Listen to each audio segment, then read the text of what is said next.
హరత్యార్తించ లోకానాం యో వా మధునిషూదనః నమోస్తు హరయే తుభ్యం రామాయాపన్నివారణే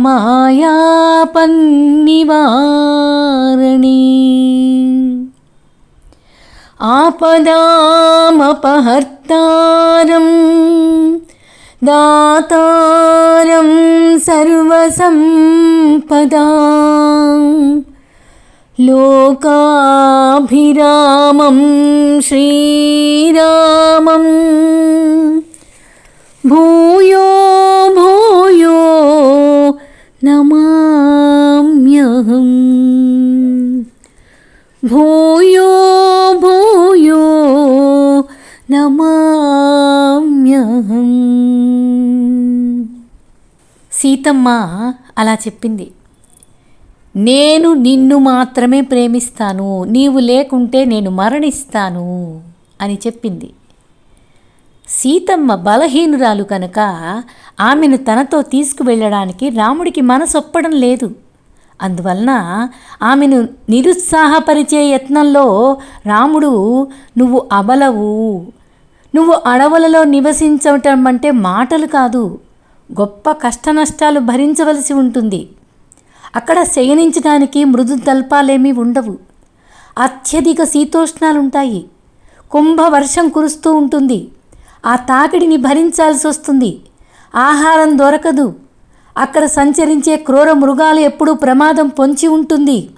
ఈ పరిస్థితుల దృష్ట్యా నాతో అడవులకు రావడానికి నేను ఒప్పుకోను అన్నాడు. తనను నిరాకరిస్తున్న రాముడి పలుకులను విన్నది సీతమ్మ. తన ప్రాణేశ్వరుడు నుండి తానేమన్నా విడిపోవలసి వస్తుందేమో అన్న భయంతో సీతమ్మ వణికిపోతూ ఉంది. తామరాకు నుండి రాలే నీటి బిందువుల వలె తన చెక్కిళ్ల మీదుగా ముత్యాలను బోలిన అశ్రువులు జారుతూ ఉండగా సీతమ్మ ఇలా బదులు పలికింది. ఏమంటుందంటే, నేను నీతో కలిసి ఉన్నంతకాలం ఏ అసౌకర్యం కానీ ప్రమాదం కానీ జరిగినా అది నన్ను ప్రభావితం చెయ్యదు. ఓ రామా, తన భర్త లేకుండా భార్య జీవించజాలదు. నీతో నన్ను నీవు రానీయకుంటే నేను విషం సేవించి కానీ, అగ్నిలో ప్రవేశించి కానీ, నీటిలో దూకి కానీ నా ప్రాణాన్ని త్యజిస్తాను. నేను నా జీవితంలో కొంతకాలం అరణ్యంలో గడపవలసి వస్తుందని, అలాంటి జాతకంలో నా వివాహానికి పూర్వమే నా జాతకంలో ఇలా ఉందని జ్యోతిష్కుడు చెప్పాడు. ఓ ప్రియనాథ, నిన్ను అనుసరించడమే నా జీవన గతి అనే సంగతి నాకు తెలుసు. నీతో ఉండడం అంటేనే స్వర్గం నాకు. నీవు లేకపోతే జీవితమే నరకం. కాబట్టి నన్ను నీతో తీసుకువెళ్ళక తప్పదు. సీతను తనతో ప్రవాసానికి తీసుకొని వెళ్ళే విషయంలో రాముడు అయిష్టంగా ఉన్నాడు అని సీతమ్మకు అర్థమైంది. సీతమ్మకు ఏదో మహా విపత్తు అనే గొప్ప అగాధంలోకి పడిపోతున్నట్లుగా అనిపించింది.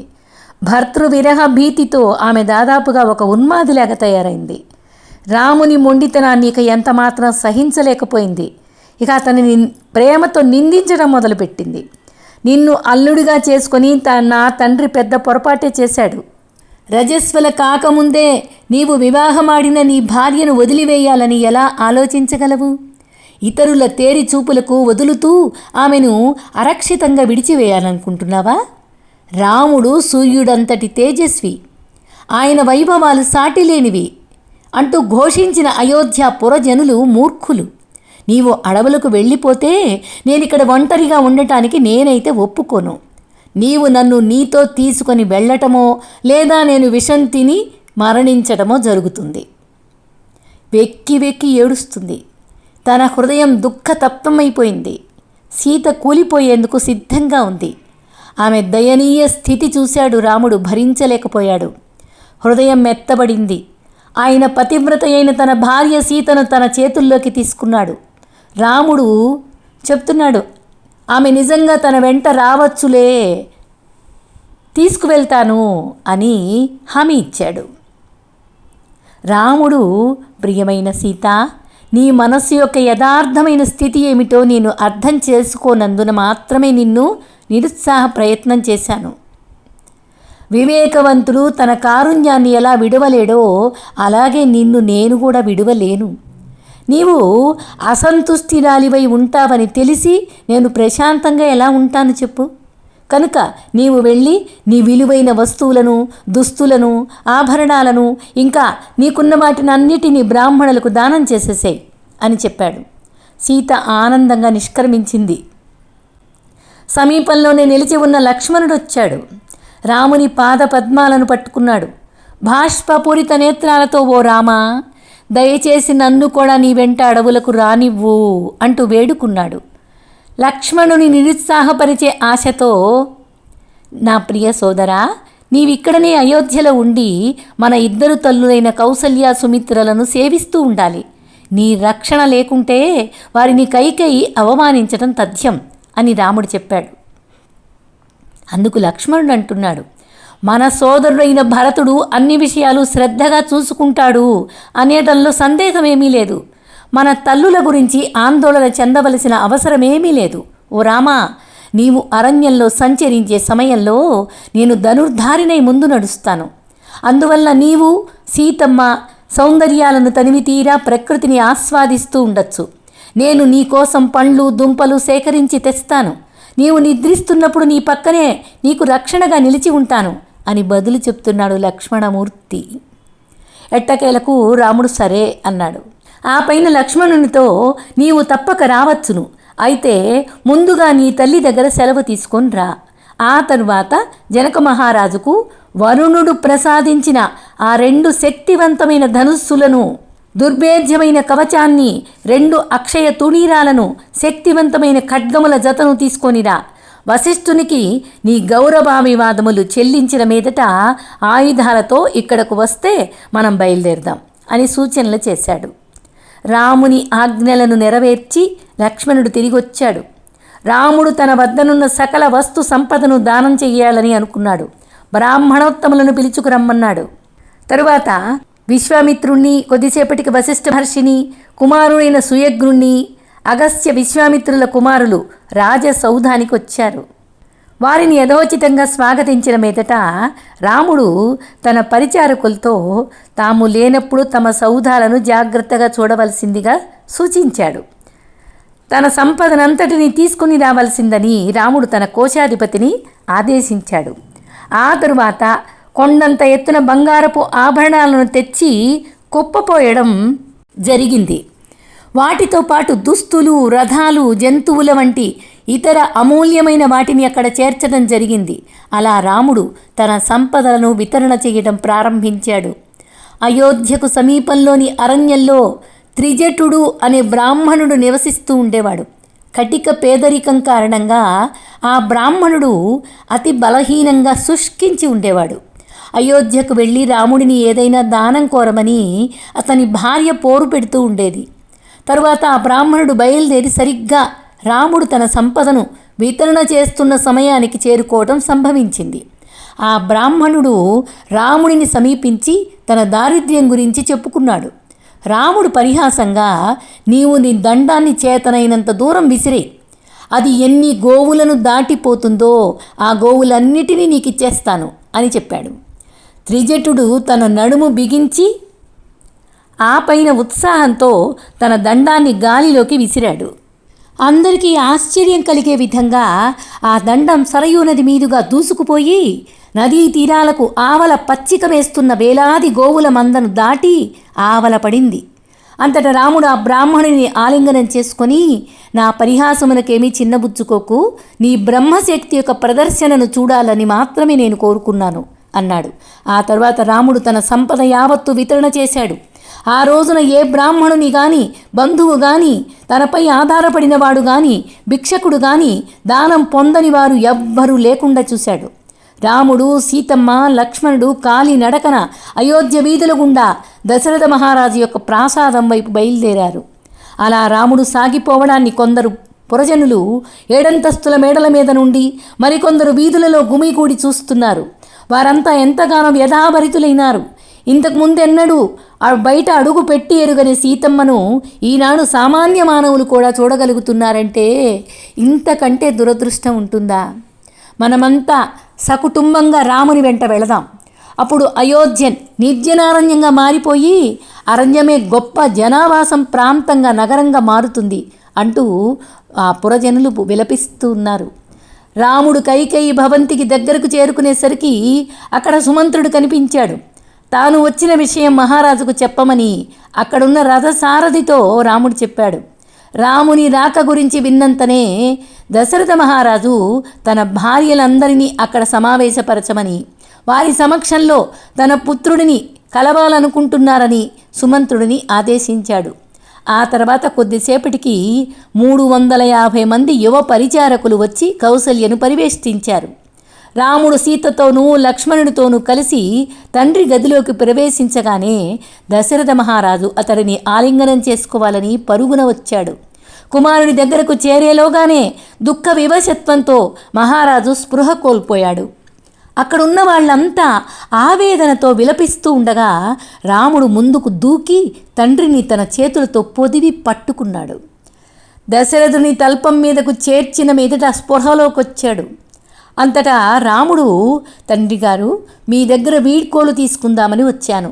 సీత లక్ష్మణులతో కలిసి అరణ్యాలకు వెళ్ళడానికి దయచేసి నన్ను అనుమతించండి అని అన్నాడు. దశరథ మహారాజు, రామా, దయచేసి నా సలహా పాటించు. నన్ను తక్షణమే బందీ చేసి బలప్రయోగంతో రాజ్య సింహాసమును ఆక్రమించుకో. నిన్నెవ్వరూ అడ్డుకునేవాళ్లు లేరు అని సలహా ఇచ్చాడు. తండ్రి గారు, భూమండలమును ఏకఛత్రాధిపత్యంతో ఏలాలని గాని, రాజవైభోగాలను అనుభవించాలని గాని నాకెప్పుడూ ఎలాంటి కోరిక లేదు అన్నాడు రాముడు. దశరథ మహారాజు, నీవు నా ఆశీస్సులతో వెళ్ళవచ్చు. అయితే నేను నిన్ను చూడటానికి వీలుగా దయచేసి ఈ ఒక్కరోజు మాత్రం ఇక్కడే ఉండు అని కడు దయనీయంగా అంటున్నాడు. కానీ రాముడు, నేను తక్షణమే వెళ్ళిపోవాలి. మీ వాగ్దానమును నిర్వర్తించడం, కైకేయి నన్ను ఆదేశించిన విధంగా నడుచుకోవడం నా కర్తవ్యం. నేను తక్షణమే అడవులకు వెళ్ళిపోక తప్పదు అని బదులిచ్చాడు. దశరథ మహారాజు రాముడిని ఆలింగనం చేసుకున్నాడు. అటుపైన తిరిగి మూర్ఛిల్లుతున్నాడు. విపరీతంగా శోకిస్తున్నాడు. సుమంత్రుడు కూడా నేల మీద పడిపోయాడు. కైకేయి మినహా ప్రతి ఒక్కరూ దుఃఖావేశంతో బిగ్గరగా విలపిస్తూ ఉన్నారు. సుమంత్రుడు రాజపరివారానికి అత్యంత ఆత్మీయుడైన సహచరుడు. అందువల్ల వారి ముందున్న విపత్తును చూసి అందరికన్నా ఎక్కువగా అతనే బాధపడుతున్నాడు. అకస్మాత్తుగా సుమంత్రుడు కైకేయిని సమీపించి ఆమెతో ఇలా అంటున్నాడు. ఓసి దుష్టురాలా, రాముడిని అడవులకు పంపించడం ద్వారా నీవు నీ భర్తను హత్య చేసే హంతకురాలివవుతున్నావు. అది నీకు అర్థమవుతుందా? రాజ్యమును రాజుగారి జ్యేష్ఠపుత్రునికే అప్పగించాలన్న ధర్మసూత్రాన్ని నీ స్వార్థ ప్రేరితమైన కోరికలు ఉల్లంఘిస్తున్నాయి. నిజానికి రాముడు వెళ్ళిపోతే బ్రాహ్మణులంతా కూడా అతని వెంట వెళతారు. కనుక నీ దుష్కార్యముల చేదు ఫలాలను నీవే అనుభవిస్తావు. వారి నిర్గమనంతో నీ రాజ్యంలో సకల సన్మంగళాలు లోపిస్తాయి. నీ ప్రయోజనార్థం ఒక విషయం నీకు చెబుతాను. ఒకానొకప్పుడు నీ తండ్రి అయిన అశ్వపతి ఒక ఋషి నుండి ఒక వరాన్ని పొందాడు. నీకు గుర్తు చేస్తున్నాను. దాని ప్రకారం ఆయనకు జంతువుల భాషతో సహా సకల భాషలు అర్థం చేసుకునే శక్తి కలిగి ఉండేది. అయితే ఆ వరం ఇచ్చేటప్పుడు ఆ ఋషి ఒక షరతు విధించాడు. తాను ఏ జంతువు నుండైనా విన్న మాటలు అర్థాన్ని వేరెవరికైనా చెప్పడం జరిగితే అశ్వపతి మరణిస్తావు అని ఆ వరం ఇచ్చాడు. ఆ షరతు ఇచ్చాడు. తరువాత ఒక రోజున రాజుగారు ఒక పక్షి యొక్క కీచుమన్న అరుపును వినటం సంభవించింది. దాని అర్థం ఆయనకు అవగతమైనందున హాయిగా నవ్వుకున్నాడు.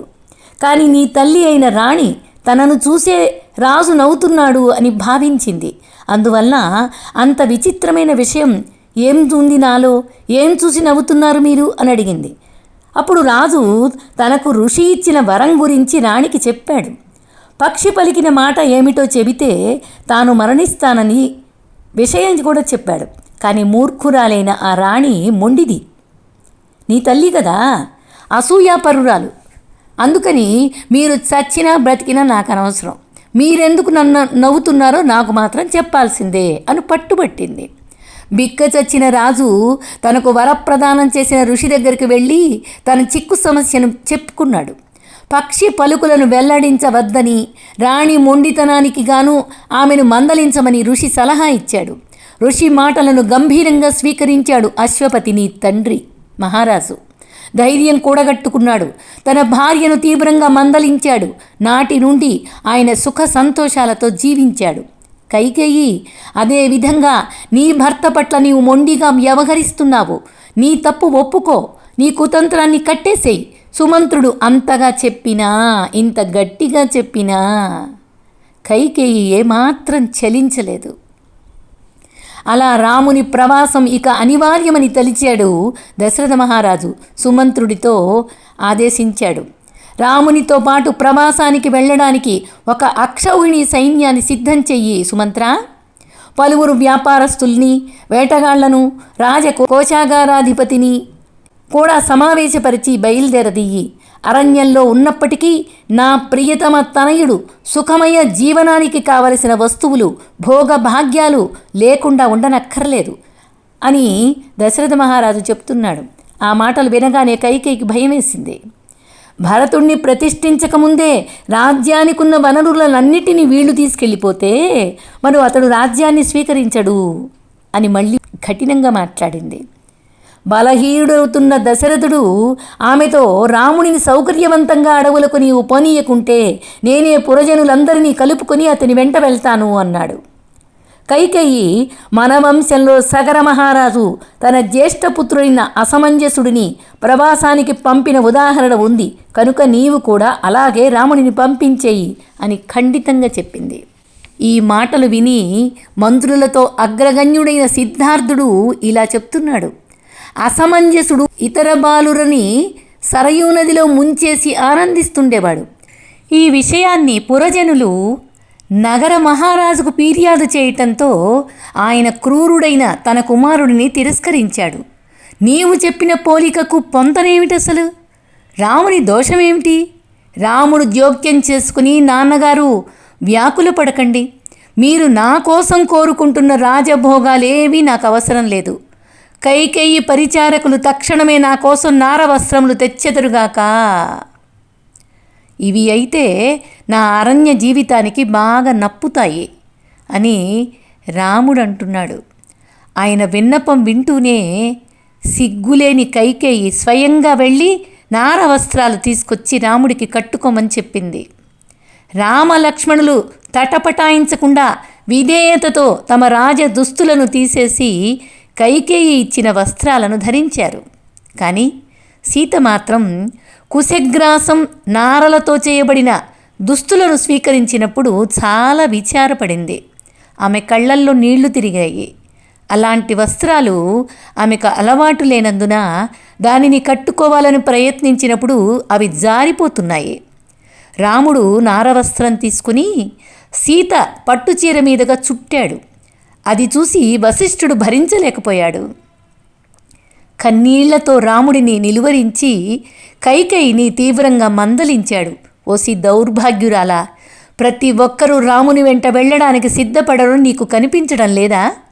నిజానికి భరతుడు, శత్రుఘ్నుడు కూడా ఆయనతో వెళ్ళడం చూస్తావు. ఇక నీ ఒక్కదానివే ఖాళీ రాజ్యాన్ని పాలించుకోవటానికి మిగులుతావు. కనీసం సీతరైన సుఖకరమైన దుస్తులతో అడవిలోనికి పోనివ్వు, ఏదైనా వాహనంలో పోనీయటానికి ఒప్పుకో అని వశిష్ఠ మహర్షి చెప్తున్నాడు. కానీ సీత మాత్రం తన భర్త ఉదాహరణనే పాలించదలుచుకుంది. అరణ్య వస్త్రాలను అలాగే ఉంచుకుంది. అలా సీత ధరించిన దుస్తులను చూచి రాజప్రాసాద వాసులు దశరథుడిని తీవ్ర పదజాలంతో నిరసిస్తూ ఉన్నారు. వాళ్ల మాటలు విన్న మహారాజుకి జీవితాన్ని కొనసాగించటంపై ఆసక్తి పూర్తిగా అంతరించిపోయింది. దశరథ మహారాజు పొంతలలేని గొణుగులతో తనకి తానే నిందించుకుంటున్నాడు. ఉన్మాద స్థితిలో ఉన్నాడు. దాదాపు 1 గంట సమయం గడిచింది. తర్వాత మహారాజు ఒకంత స్థిమితపడి రాముడిని అడవులకు తీసుకువెళ్ళడానికి రథం తీసుకురమ్మని సుమంత్రుడిని ఆదేశించాడు. ఆ సమయంలోనే కౌసల్య సీతను ఆలింగనం చేసుకొని ఒక స్త్రీగా ఇలా సలహా ఇస్తూ ఉంది. అమ్మా సీత, నా కుమారుడు ప్రవాసంలో ఉన్న కారణంగా అతనిని నీవేమన్నా త్యజిస్తావేమో. అలా ఎప్పుడు చెయ్యొద్దు. అతడు ఎప్పుడు అన్ని పరిస్థితుల్లోనూ నీ ఆరాధ్య దైవంగా అతన్ని నీ మనసులో నిలుపుకో అని తల్లి చెప్పినట్లుగా అత్తగారు సీతమ్మకు చెప్తూ ఉంది. సీత ముకుళిత హస్తాలతో ఆమె హితవాక్కులను స్వీకరించింది. నా భర్త పట్ల నా కర్తవ్యమేమిటో నాకు తెలుసును.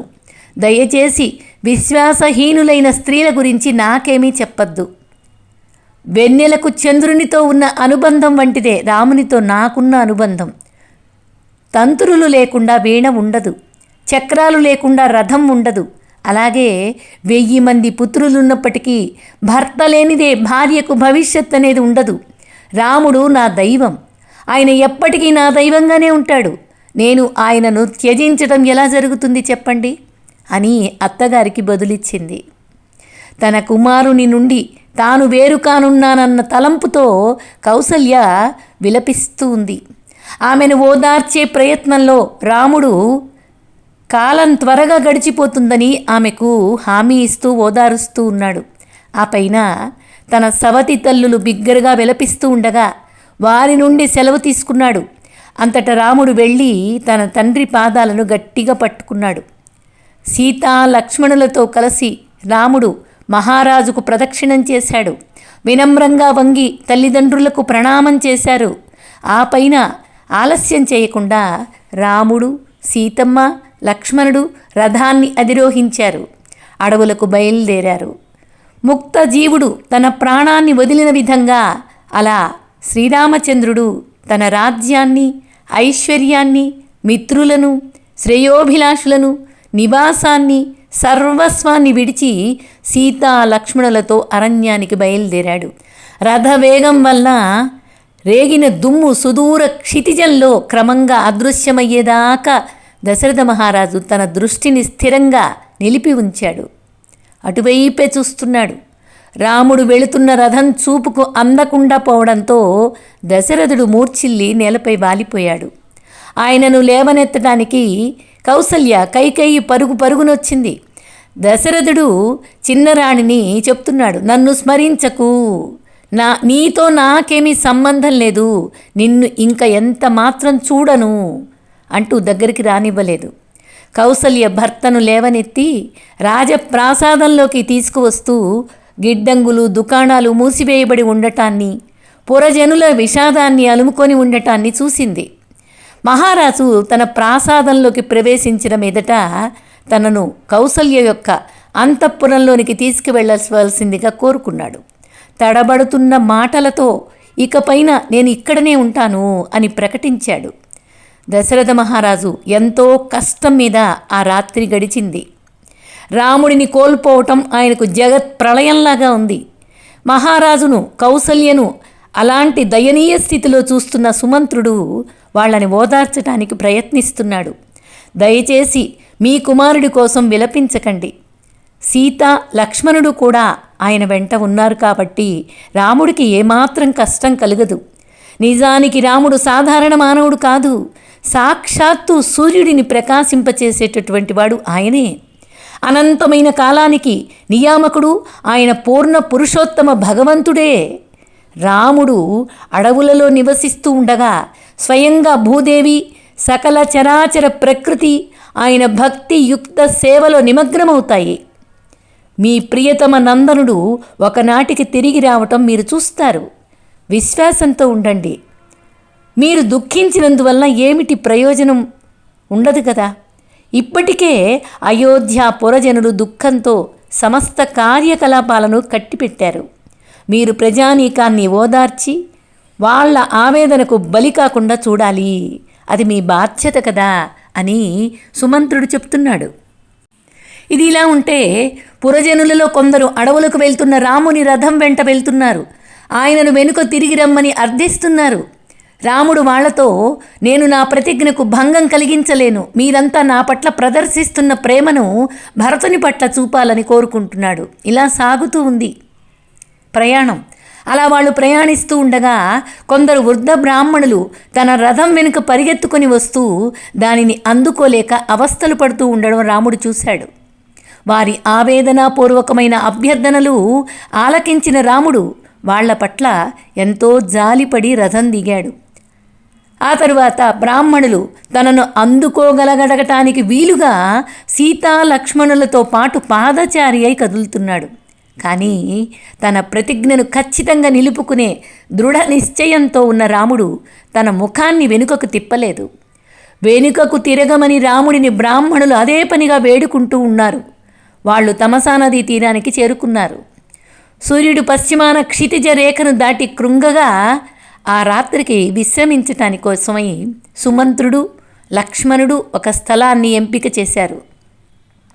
స్థలాన్ని చదును చేసి రాముడి కోసం పర్ణశయ్యను నిర్మించారు. సీతతో కలిసి నిదురించిన రాముడు వేగంగా నిద్రలోకి జారిపోయాడు. లక్ష్మణుడు సుమంత్రుడితో తన అన్నగారి మహిమల గురించి చర్చిస్తూ ఆ రాత్రంతా పక్కనే నిద్ర లేకుండా నిలిచి ఉన్నాడు. మరుసటి రోజు ప్రాతకాల సమయంలో రాముడు మేలుకొని దగ్గరలో అయోధ్య పురజనులు నిద్రిస్తూ ఉండటాన్ని గమనించాడు. లక్ష్మణ, ఈ పురజనులు మనల్ని ఎంతగా అభిమానిస్తున్నారో చూడు నాయనా. నన్ను తిరిగి అయోధ్యకు తీసుకువెళ్లే ప్రయత్నంలో వీళ్ళు నన్నే అనుసరించి వచ్చే నిశ్చయాన్ని విడిచిపెట్టరు. తమ ఇళ్ల గురించి కుటుంబాల గురించి వీళ్ళు పూర్తిగా మర్చిపోయారు. మనలాగా వీరు కైకేయి శాపభారానికి గురి కాకూడదు. వీరు మేలుకునేలోగా మనం నిష్క్రమిద్దాం అని రాముడు చెప్తున్నాడు. తమసా నదిని దాటిన తర్వాత రాముడు సుమంత్రుడితో పురజనులను తప్పుత్రోవ పట్టించే విధంగా జాగ్రత్తలు తీసుకుంటూనే రథాన్ని స్పష్టంగా కనిపించే మార్గంలో నడిపించి తిరిగి రమ్మని సూచించాడు.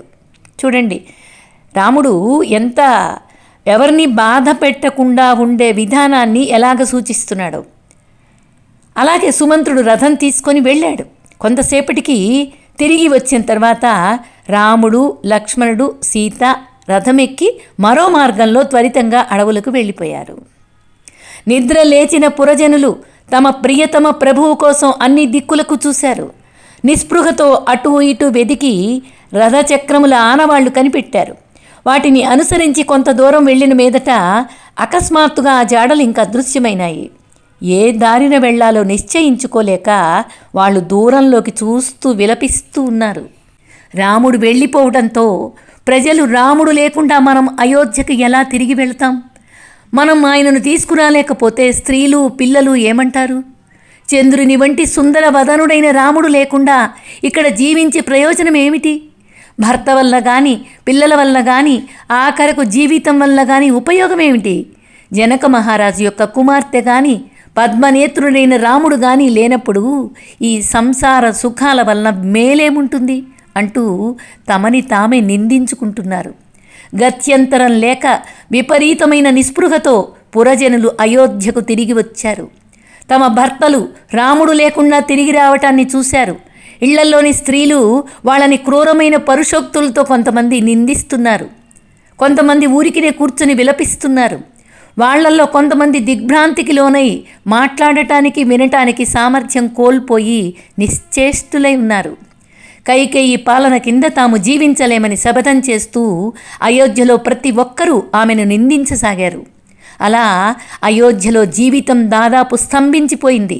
నీరంతా ఇంకిపోయిన ఒక మహాసముద్రంలా కనిపిస్తోంది. బ్రాహ్మణులు తమ విధులను నిర్లక్ష్యం చేశారు. వైశ్యులు వ్యాపార నిర్వహణను నిలిపేశారు. గృహస్థులెవరూ వంట వార్పు చేసుకోవట్లేదు. పశువులు దిగ్భ్రాంతి చెందినాయి, గ్రాసాన్ని ముట్టుకోవట్లేదు. గోవులు తమ దూడలకు పాలివ్వడం మానేశాయి.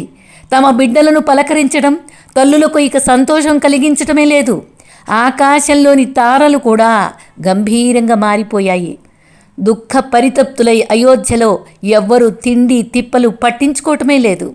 వినోదాల జోలికి అసలే వెళ్ళడం లేదు. నిజానికి రాముని విరహ భావంలో మగ్నులై ఉన్నారు. ప్రతి ఒక్కరూ జీవచ్ఛవంలా కనిపిస్తున్నారు. రాముడు వివిధ భూభాగాలు గ్రామాలు అడవుల గుండా పోతూ ఉన్నారు.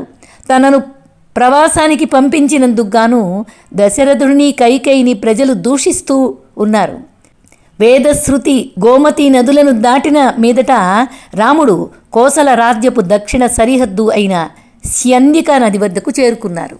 అక్కడ రాముడు రథం దిగి తన జన్మభూమి అయిన అయోధ్య నుండి సెలవు తీసుకోవటానికి అటువైపు తిరిగి చేతులు జోడించాడు. స్థానిక పౌరులెందరో రాముడిని అనుసరించి వస్తున్నారు. వారిని ఇళ్లకు తిరిగి వెళ్ళమని ఆయన అడగగా వాళ్ళు వెళ్ళలేక బిగ్గరగా రోదించారు. అందువల్ల వారి దుఃఖమును తగ్గించే నెపంతో రాముడు రథాన్ని వేగంగా ముందుకు పోనిచ్చాడు. ఇలాగా రాముడు, సీత, లక్ష్మణులు అడవులకు ప్రయాణమై బయలుదేరి వెళ్ళారు. అయోధ్య నగరమంతా దుఃఖ సాగరంలో మునిగిపోయి ఉంది. జై శ్రీరామ్.